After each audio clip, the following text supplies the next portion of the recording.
अमरावती ते नागपूर महामार्गावर भीषण अपघात झाला असून या अपघातात एकाचा जागीच मृत्यू झाला तर दुसरा गंभीर जखमी झाला आहे। नांदगाव पेठ पोलीस ठाण्याच्या हद्दीत सिटीलँड या व्यापारी संकुलासमोर मालवाहू ट्रकने दुचाकीला मागून जोरदार धडक दिली।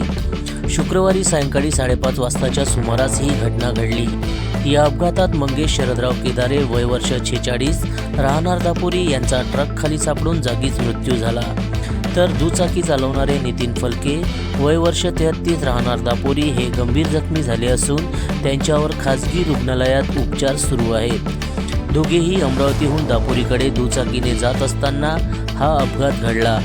अपघातानंतर ट्रक चालकाने वाहनासह घटनास्थळावरून पळ काढला। घटनेनंतर महामार्गावर नागरिकांची मोठी गर्दी झाली होती। मृत आणि जखमींच्या नातेवाईकांनी जिल्हा सामान्य रुग्णालयात धाव घेतली।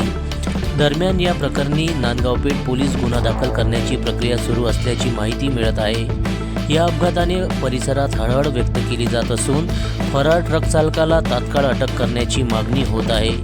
जनसमर्थन न्यूज, अमरावती।